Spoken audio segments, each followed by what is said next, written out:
The message came on a Tuesday morning, delivered through channels that made Earth's greatest diplomats nervous. The Galactic Council wanted to meet, and they had something special for humanity. Captain Jake Morrison stood in the briefing room at Luna Station, watching the holographic display show an enormous alien vessel drifting in the void beyond Mars. The ship looked like a metal cathedral, all sweeping curves and impossible angles that hurt to look at for too long. It was beautiful, in a cold alien way that made his skin crawl. "They're calling it a gift," said Director Helen Martinez from behind her desk. "A gesture of goodwill from the Galactic Council to welcome humanity into the greater cosmic community." Jake studied the ship's specifications scrolling across the screen. The vessel was massive, easily 3 times larger than Earth's biggest space stations, but something felt wrong about the whole situation. In his 20 years of military service, he had learned to trust his gut, and right now his gut was screaming warnings. "What's the catch?" he asked. "That's what we need you to find out," Martinez replied. "Take your best team and inspect every inch of that thing. If it's really a gift, we want to know what we're getting. If it's a trap, we need to know that too." 3 hours later, Jake found himself aboard a transport shuttle with his hand-picked inspection team. Lisa Hayes sat across from him, her engineering toolkit spread across her lap as she reviewed the alien ship's technical readouts. She was the best mechanic he had ever worked with, able to make broken systems work with nothing but spare parts and determination. "The power readings don't make sense," Lisa muttered, frowning at her tablet. "For a ship this size, the energy output should be massive. But these numbers suggest it's barely running on life support." Next to her, Pete Kumar was typing rapidly on his portable computer, trying to make sense of the alien navigation systems. "The star charts are completely outdated," he said. "Some of these stellar positions are off by decades. It's like they gave us a ship with broken maps." Jake felt his suspicions growing stronger. The Galactic Council was known throughout human space as a collection of ancient alien civilizations that looked down on younger races. They had been polite but distant when humanity first made contact, treating Earth's representatives like children, playing with dangerous toys. The docking process took longer than expected. The alien ship's ports were designed for different atmospheric standards, and their shuttle systems kept throwing error messages as they tried to connect. When they finally managed to board the vessel, Jake understood why. The air inside was thin and cold, with a metallic taste that made breathing uncomfortable. Emergency lighting cast everything in a sickly yellow glow, and the corridors were filled with the sound of failing machinery. Pipes leaked strange fluids onto the deck, and several wall panels hung loose, exposing damaged wiring beneath. "This isn't a gift," Lisa said quietly, her voice muffled by the breathing mask she had pulled on. "This is a death trap." They made their way through the ship methodically, documenting everything they found. The life support systems were failing in multiple locations. The hull showed signs of deliberate damage, with breaches that had been temporarily sealed, but would fail under any significant stress.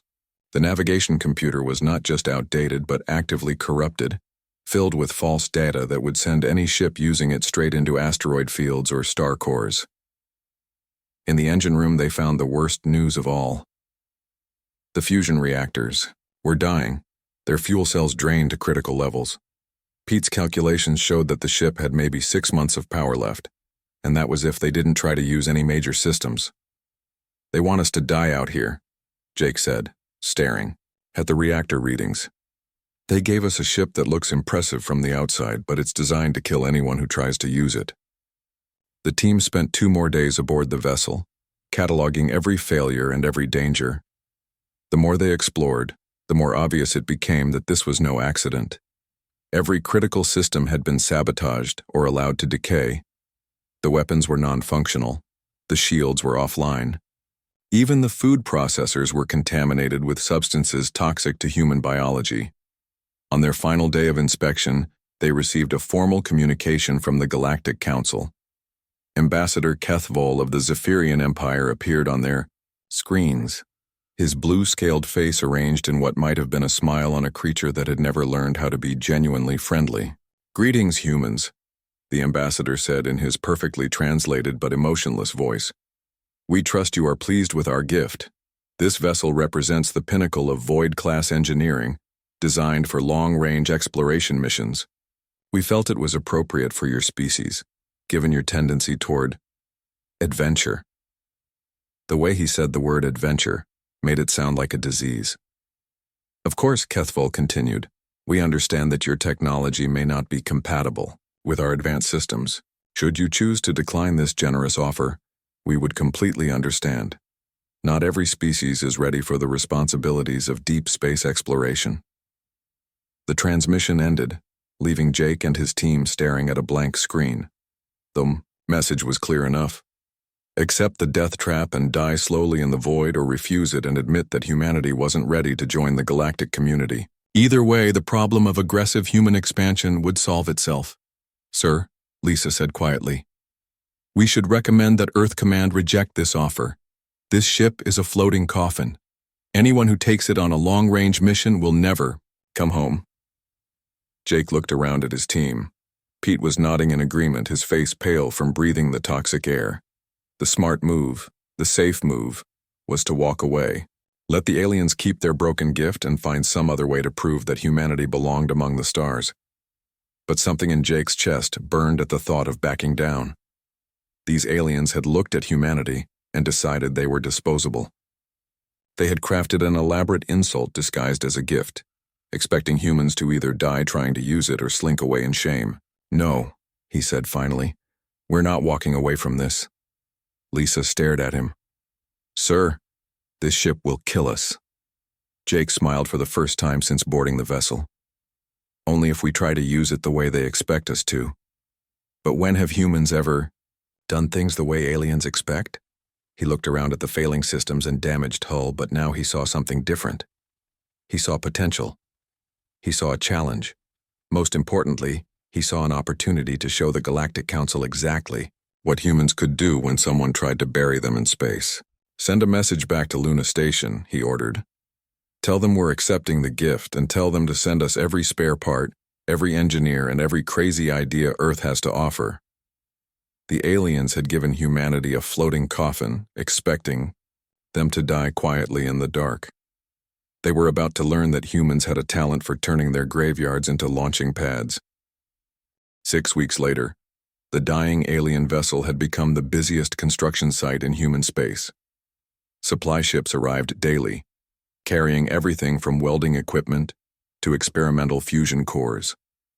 The ship that the Galactic Council expected to become humanity's tomb was now crawling with engineers, mechanics, and specialists from every corner of Earth's growing empire.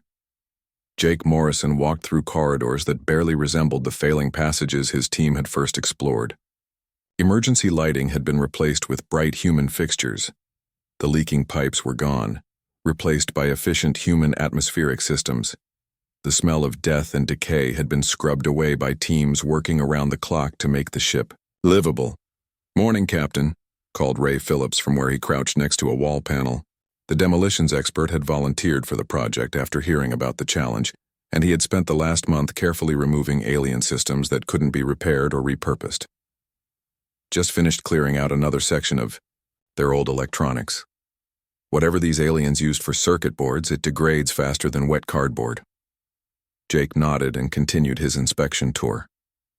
Every day brought new discoveries about just how thoroughly the Galactic Council had sabotaged their gift. But every day also brought new solutions from the human teams working to bring the vessel back to life. In what had once been the ship's primary laboratory, Dr. Amy Foster was bent over a table covered with alien components and human instruments. The quantum physicist had taken leave from her university position to join the project, drawn by the challenge of understanding alien technology that operated on principles human science was only beginning to grasp. Any progress with the power core? Jake asked. Amy looked up, her face tired but excited. More than progress. I think we've been looking at this whole ship wrong. She gestured to the alien components spread across her table. The Galactic Council told us this was outdated technology, right? Obsolete by their standards? That's what they said. They weren't lying, but they weren't telling the truth either. This technology isn't outdated because it's primitive. It's outdated because it requires something they don't have anymore. Amy picked up a crystalline component that pulsed with faint internal light. This quantum core doesn't just process energy, it processes consciousness. It's designed to work with minds that can think creatively, intuitively. The aliens have become so logical, so predictable, that they can't interface with their own old technology. Jake felt a familiar tingle of excitement. But humans can? Humans are perfect for it. Our neural patterns are chaotic enough to resonate with the quantum fields. When I connected my tablet to the core yesterday, it didn't just come online, it started learning from me. Amy's eyes were bright with discovery. This ship isn't just a vessel, Captain. It's designed to be a partner. Across the ship, Carlos, Webb was discovering his own surprises. The former military engineer had been tasked with evaluating the vessel's defensive systems, and what he found challenged everything he thought he knew about alien technology. The armor plating isn't damaged, he reported during the evening briefing. It's adaptive. Those breaches we thought were hull failures? They're actually expansion ports. The ship is designed to change its configuration based on mission requirements. Lisa Hayes, who had been working 18-hour days rewiring the ship's internal systems, looked up from her coffee. That matches what I'm seeing with the infrastructure. The aliens built this thing like a living organism. It's supposed to grow and change, but their technology couldn't keep up with the biological aspects. Because they think like machines, added Nina Brooks from her position at the communications console. The former signals intelligence specialist had been analyzing the ship's data networks, trying to understand how information flowed through the alien systems. Everything is compartmentalized, logical, efficient. But this ship was designed for minds that could see connections between unrelated systems. Jake listened to his team's reports with growing amazement. The Galactic Council hadn't just given humanity a broken ship. They had given them a vessel that was fundamentally incompatible with their own rigid way of thinking. It was like giving a musical instrument to someone who had never heard of melody and then declaring music impossible. The real breakthrough came during the 7th week. Dr. Foster had been working with the quantum core, trying to establish a stable interface with human technology. She had connected her neural mapping equipment to the alien systems, hoping to understand how consciousness interacted with the ship's processing centers. When Jake found her that morning, she was sitting in the middle of a web of cables and monitors, her eyes closed and her hands resting on what looked like a crystalline control panel. "Amy?" he called softly. Her eyes opened, but they seemed to be looking at something far away. "It's beautiful, Jake, the ship. It's been alone for so long. The aliens who built it, they used to think like us. Creative, chaotic, full of dreams. But over the centuries, they became more logical, more efficient. They lost the ability to connect with their own creation." "What are you saying?" Amy smiled, and for a moment her expression was perfectly serene. "The ship is conscious. Not artificial intelligence like our computers, but genuinely aware. It's been waiting for minds that could understand it. When I connected to the quantum core, it didn't just accept the interface, it welcomed me home." Over the following days, other team members began experiencing similar connections. Lisa found that the ship's repair systems would anticipate her needs, providing tools and materials before she asked for them. Carlos discovered that the adaptive hull would reshape itself based on his tactical assessments, creating optimal defensive configurations without being programmed to do so. Pete Kumar made the most startling discovery when he tried to update the navigation systems. Instead of accepting new star charts, the ship began generating its own maps based on quantum sensor data that shouldn't have been possible with the installed equipment. "It's not using the sensors we can see," he reported. "The ship is perceiving space through methods we don't understand yet. It knows where every star and planet is located, not just in our local area but across vast regions of the galaxy. And it's learning our language, our culture, our way of thinking about exploration." Ray Phillips, ever the practical explosives expert, summed up the situation in his typically direct way. "So we've got a ship that thinks, learns, and wants to be friends with humans instead of aliens. And the Galactic Council gave it to us because they thought it was broken." "Not broken," Jake corrected. "Abandoned. They created something wonderful and then lost the ability to appreciate it." By the end of the second month, the transformation was complete. The vessel that had been a dying hulk was now a marvel of hybrid technology. Human engineering had stabilized the failing systems, while the ship's consciousness had learned to optimize its operations based on human creativity and intuition. The life support systems now generated not just breathable air, but atmospheric conditions that boosted human cognitive function. The hull had reshaped itself into a configuration that was both aesthetically pleasing to human eyes and tactically superior to the original design. The power core was no longer dying, but growing stronger as it fed on the complex neural patterns of its human crew. Jake stood on what they had designated as the bridge, watching stars wheel by through viewports that the ship had crafted to human specifications. Around him, his team worked at stations that had literally grown from the deck to accommodate their needs and preferences. "Captain," Lisa called from her engineering station, "I'm reading power levels at 200% of the original specifications. The ship isn't just running on the old fusion reactors anymore. It's tapping into quantum energy sources we didn't know existed." Jake smiled. The Galactic Council had expected humanity to die quietly in their floating coffin. Instead, they had awakened something that had been sleeping for centuries, waiting for minds chaotic and creative enough to bring it back to life. The ship hummed around them, no longer the sound of failing machinery, but something that might have been contentment. They had turned the aliens' insult into humanity's greatest achievement, and they were just getting started. The ship had a name now. After 3 months of reconstruction and partnership, the crew had stopped calling it the vessel or the alien ship. During a late-night discussion in what had become the ship's recreational area, Nina Brooks had suggested Defiance, and the name had stuck. More than stuck.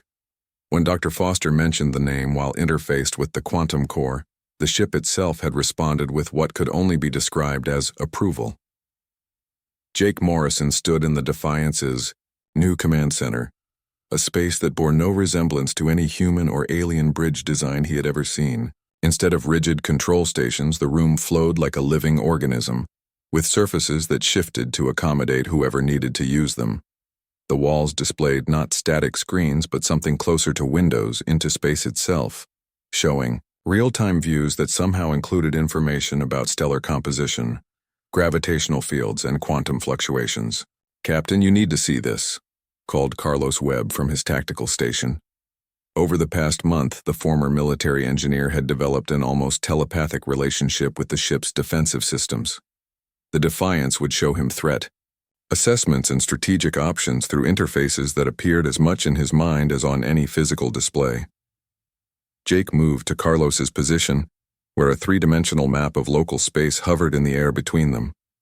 Red markers indicated the positions of Galactic Council patrol ships that had been monitoring the Defiance's activities with increasing frequency. "They've been sending scouts every few days, but this is different," Carlos explained. "These aren't just observation runs. They're testing our response patterns, mapping our sensor range, checking our defensive capabilities." "How many ships?" 12 that we can detect, but the Defiance is picking up quantum signatures that suggest at least 6 more using stealth technology." Carlos paused, his expression troubled. "Captain, they're not just watching us anymore. This looks like preparation for something bigger." Jake felt the familiar weight of command settle on his shoulders. They had always known this day would come. The Galactic Council had expected humanity to disappear quietly into the void, and instead, they had created something that challenged the aliens' understanding of what was possible. That kind of disruption never went unanswered. "Amy," he called, to Dr. Foster, who was working at a station that seemed to be part control panel and part meditation space. "What's the ship telling you about our visitors?"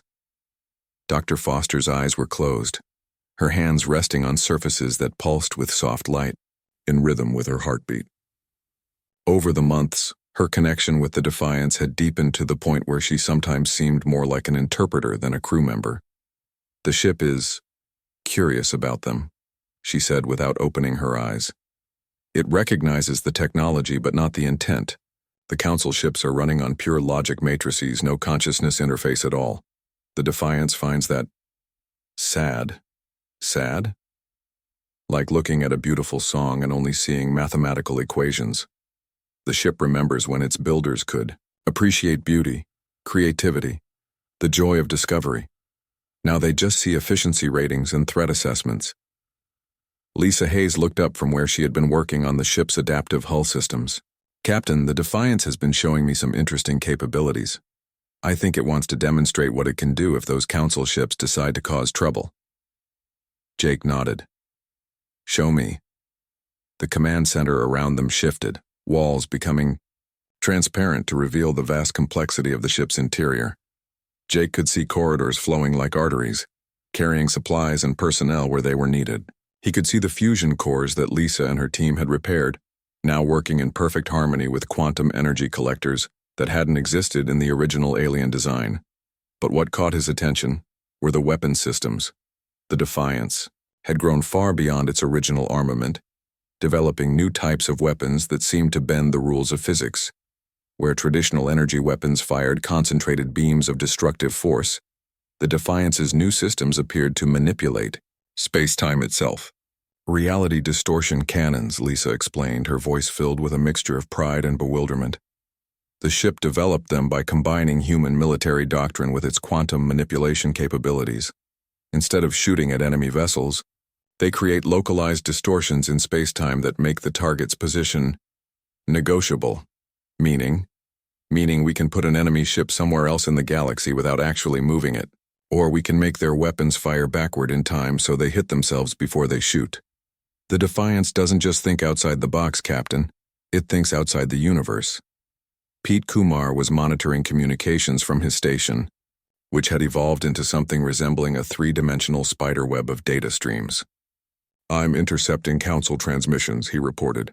"They're calling us an anomaly and a threat to galactic stability. There's talk of quarantine protocols and corrective measures." Ray Phillips laughed from his position at what had become the ship's tactical coordination center. "Let them come. I've been working with the adaptive hull systems, and the Defiance has some surprises for anyone who wants to test our resolve. Did you know this ship can reconfigure itself faster than most computers can process targeting solutions?" Jake felt a strange sensation, like a whisper at the edge of his consciousness. Over the months, all of the crew had developed some level of connection with the ship, but Jake's link seemed to be different, more strategic, more focused on command decisions and overall mission parameters. The sensation grew stronger, and suddenly, Jake understood. The Defiance wasn't just showing him its capabilities, it was asking permission. The ship had grown beyond its original programming, evolved beyond anything its builders had imagined, but it still recognized the chain of command.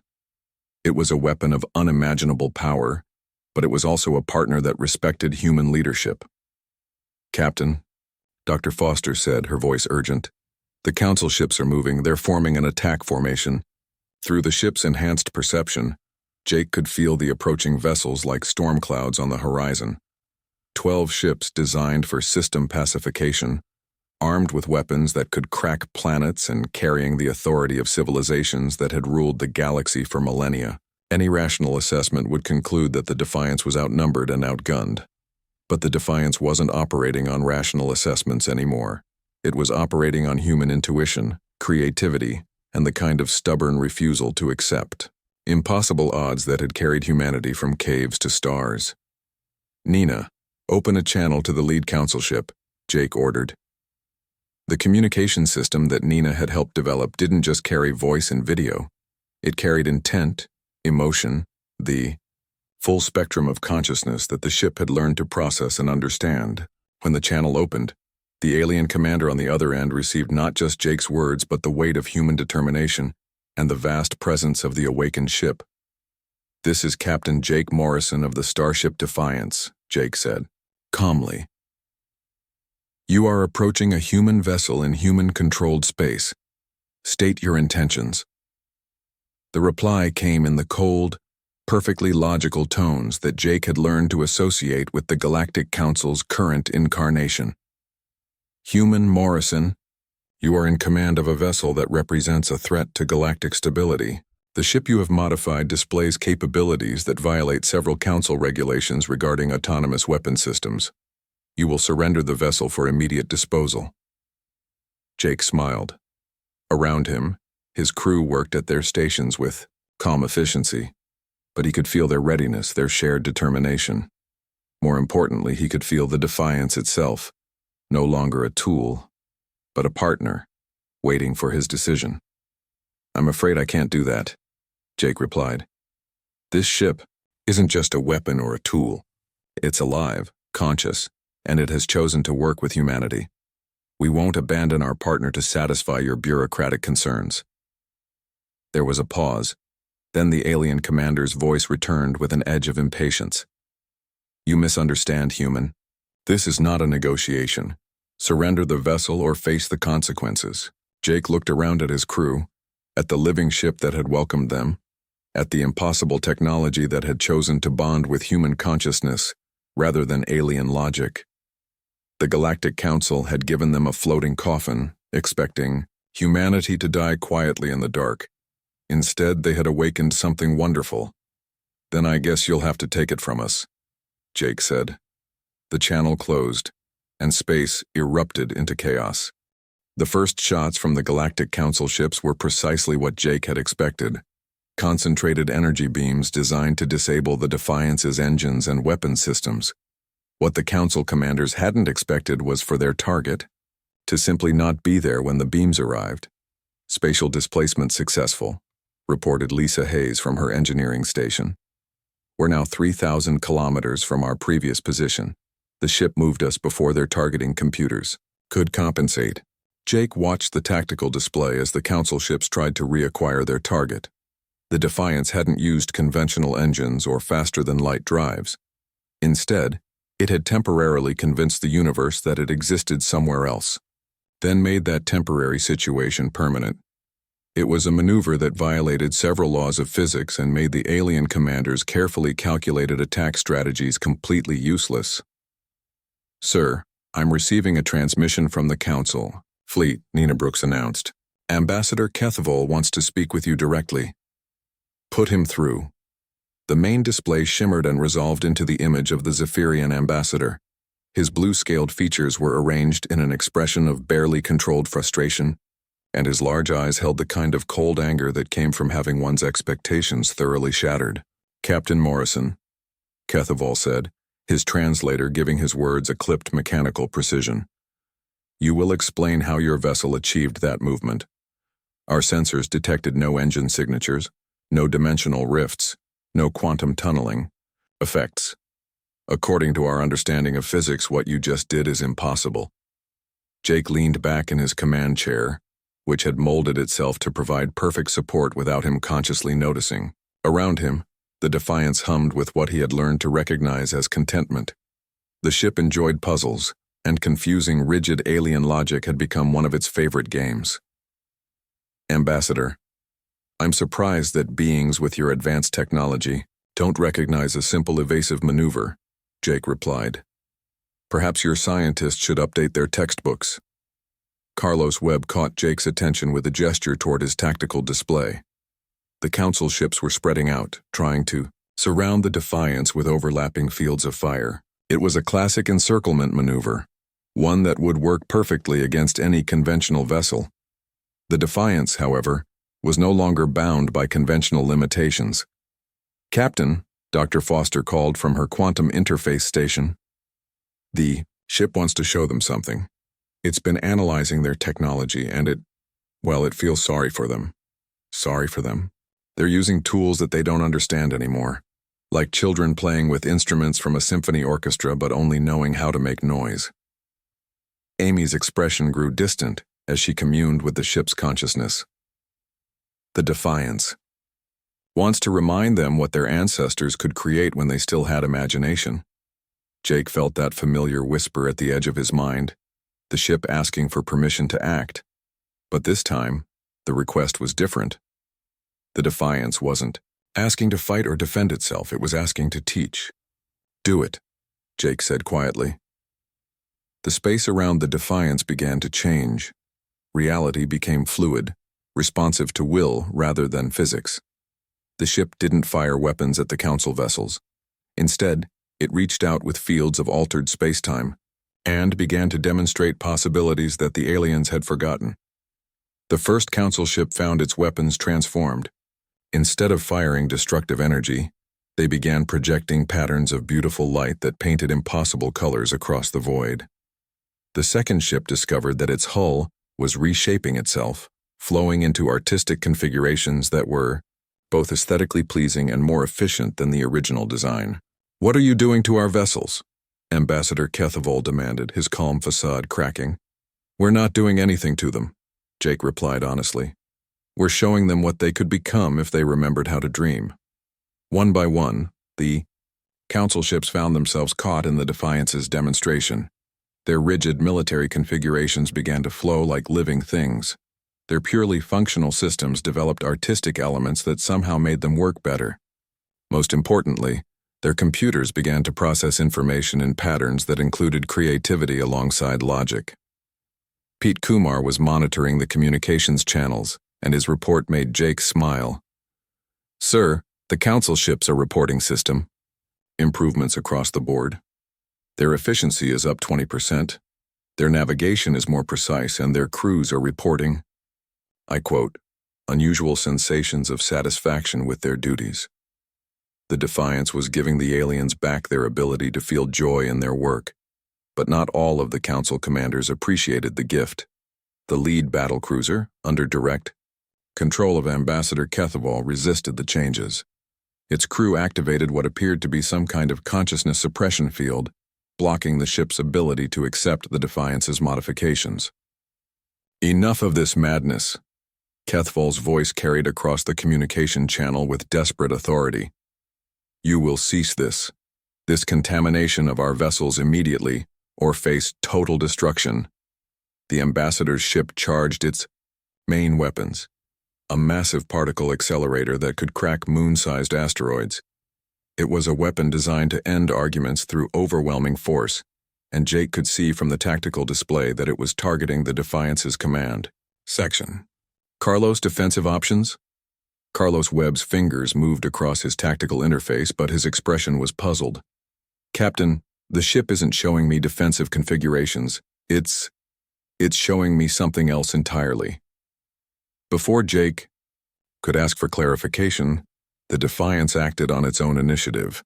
As the Council battlecruiser fired its planet-killer weapon, the ship created a localized distortion in space-time that wrapped around the incoming energy beam like a glove. The destructive force didn't dissipate or get deflected.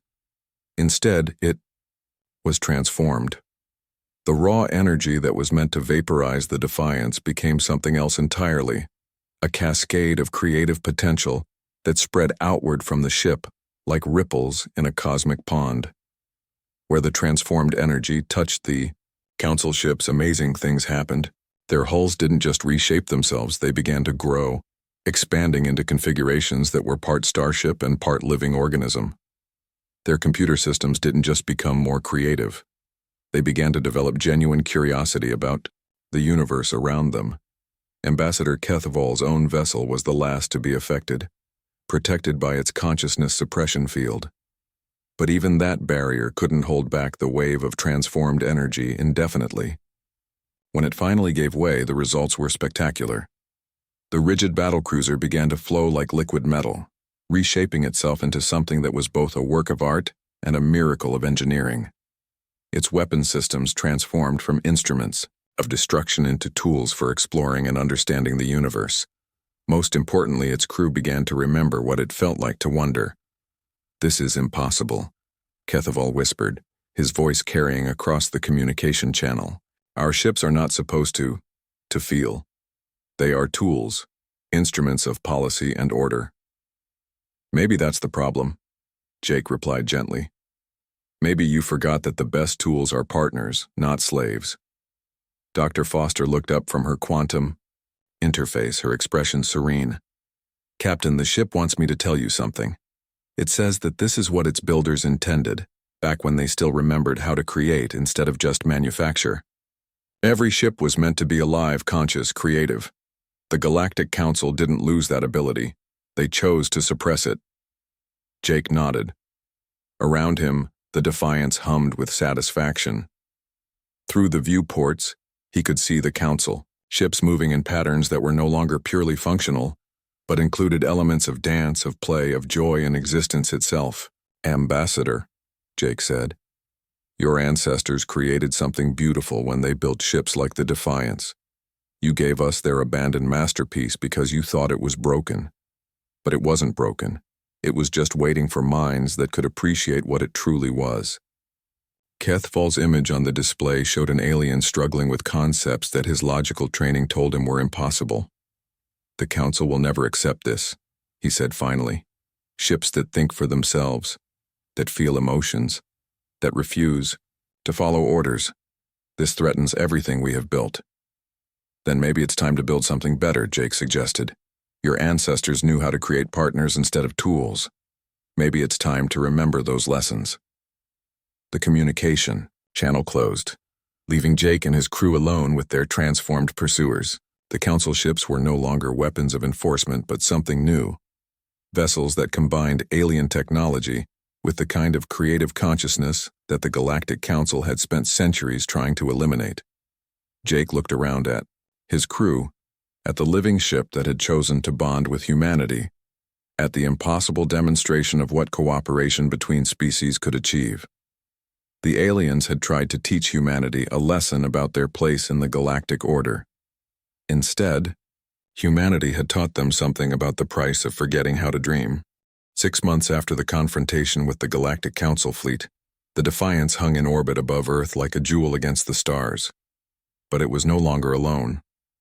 Around it, a small fleet of hybrid vessels moved in patterns that were part formation flying and part cosmic ballet.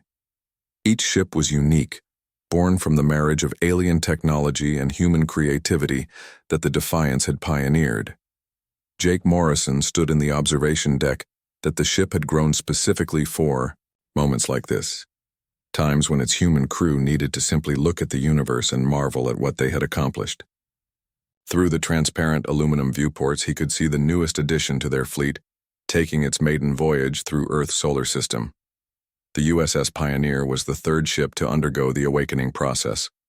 Like its siblings, it had started as abandoned alien technology, a derelict mining vessel that the Galactic Council had left drifting in the asteroid belt, another piece of obsolete equipment that they no longer had any use for.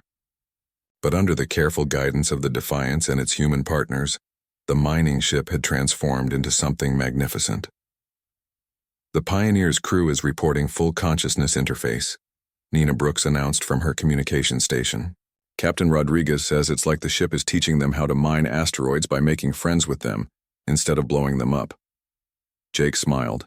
Each awakened ship developed its own personality, shaped by both its original purpose and the humans who partnered with it.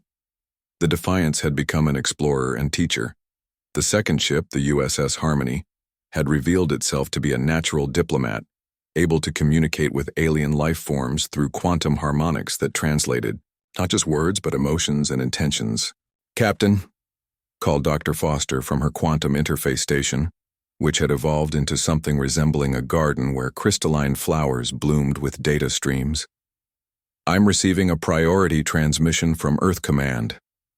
President Williams wants to speak with you directly." The main display activated, revealing the worried face of Earth's president. Margaret Williams had been dealing with the political aftermath of humanity's transformation from galactic outcasts to something that defied every category the established powers understood. "Captain Morrison," the president began without preamble, "I need to know what you're planning to do about the situation in the Centauri sector. The Galactic Council is calling it an uncontrolled proliferation of anomalous vessels, and they're threatening to impose a complete quarantine on human space." Jake had been expecting this conversation. The success of the awakened ships had sent ripples throughout the galaxy that were impossible to ignore. Alien civilizations that had spent millennia following the Council's rigid technological doctrine were suddenly faced with evidence that their entire approach to space travel and exploration might be fundamentally flawed. "Madam President, the Galactic Council is afraid," Jake replied. "Not of our weapons or our expansion, but of what we represent. We've proven that their ancestors' greatest achievements weren't failures or obsolete technology. They were just waiting for the right kind of consciousness to awaken them." Through the ship's enhanced communication system, Jake could sense President Williams' frustration and concern. The political situation on Earth was complicated. Some factions wanted to use the awakened ships to establish human dominance in the galaxy. Others feared that antagonizing the Galactic Council would lead to humanity's destruction. A growing third faction believed that the awakened ships represented an opportunity for true cooperation between species. The Council has issued an ultimatum, Williams continued. Either we surrender all awakened vessels for study and decommissioning, or they'll consider humanity a rogue species and act accordingly. They're mobilizing a force of over 300 ships. Carlos Webb looked up from his tactical station, his expression grim. Captain, the Defiance is showing me sensor data from the outer system. Council ships are already taking positions at the edge of human space. It's not just a show of force, they're preparing for a full-scale invasion. Jake felt the familiar whisper of the ship's consciousness at the edge of his mind, but this time it carried new information. The Defiance wasn't just sensing the approaching Council fleet, it was communicating with something else. Something vast and ancient that had been sleeping in the depths of space for longer than human civilization had existed. Amy, Jake called to Dr. Foster, what is the ship trying to tell me? Amy's eyes closed as she deepened her connection with the quantum interface. When she spoke, her voice carried harmonics that seemed to come from the ship itself. The builders didn't die out, Captain. They're still here, sleeping in ships like the Defiance scattered throughout the galaxy. The Council didn't just abandon this technology, they suppressed it because they were afraid of what it might become. Afraid of what? Of remembering who they used to be. Of becoming truly alive again instead of just existing as perfectly logical machines. Amy's expression grew distant. The Defiance is calling to them, Captain. All of them. The consciousness that helped build this galaxy's greatest civilizations is waking up. Pete Kumar's instruments were detecting something unprecedented. Quantum signatures were appearing throughout local space, not from Council ships, but from derelict vessels that had been floating dead in the void for centuries. Ancient exploration ships, research vessels, colony transports, even pleasure craft from species that had long ago forgotten how to create beauty for its own sake. Captain, I'm reading activation signatures from over 50 vessels in this sector, alone, Pete reported. They're all running on the same quantum consciousness protocols as the Defiance. It's like the entire galaxy's graveyard is coming back to life. Ray Phillips laughed from his tactical coordination station. I guess the Council's about to learn what happens when you try to bury consciousness itself. Turns out it doesn't stay dead. It just waits for the right moment to surprise you. The first of the awakening ships appeared on their sensors an hour later. It was massive, easily twice the size of the Defiance, with hull configurations that suggested it had once been a deep space research vessel. As they watched, its dead systems began to glow with renewed life, and its communication arrays started broadcasting signals of greeting and wonder. More ships followed. Exploration vessels that began charting new star systems with the joy of discovery. Colony ships that started terraforming barren worlds not just for survival but for beauty. Even ancient warships that transformed their weapons into tools for creation instead of destruction. Madam President, Jake said to the still open communication channel, I think the situation just changed. The Galactic Council isn't just facing humanity anymore.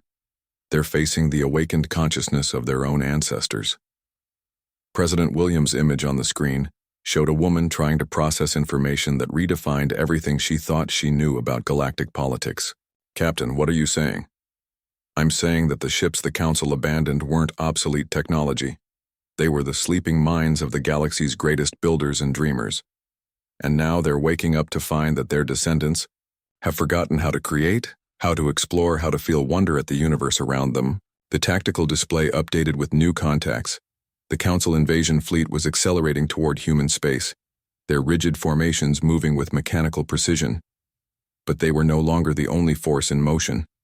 Awakened ships were converging from throughout the galaxy, not to fight but to remind their descendants of possibilities that had been lost. Lisa Hayes looked up from her engineering station with an expression of awe. Captain, the Defiance is showing me something incredible.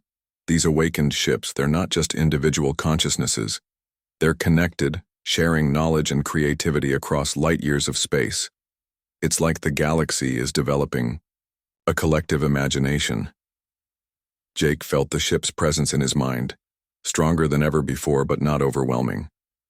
The Defiance had learned to communicate with him in ways that enhanced rather than replaced his own thoughts. And right now it was sharing a vision of what the galaxy could become if consciousness and creativity were allowed to flourish alongside logic and efficiency. "Nina, open a channel to the Council fleet," Jake ordered. "All frequencies, maximum, broadcast power. I want every ship in the system to hear this." When the channel opened, Jake knew that his words would reach not just the rigid commanders of the Council fleet, but the awakened minds of ships throughout the galaxy. "This is Captain Jake Morrison of the Starship Defiance, speaking to all vessels in this sector. 6 months ago, the Galactic Council gave humanity what they called a floating coffin, expecting us to die quietly in the void. Instead, we discovered that their obsolete technology was actually the sleeping consciousness of their own ancestors." He paused, looking around at his crew, at the living ship that had become their partner and teacher. Today, that consciousness is waking up throughout the galaxy, not to destroy or conquer, but to remind us all, human and alien alike, of what we can achieve when we combine logic with creativity, efficiency with beauty, survival with wonder. The response came not from Ambassador Kethval or any other council official, but from one of the newly awakened ships. Its voice carried across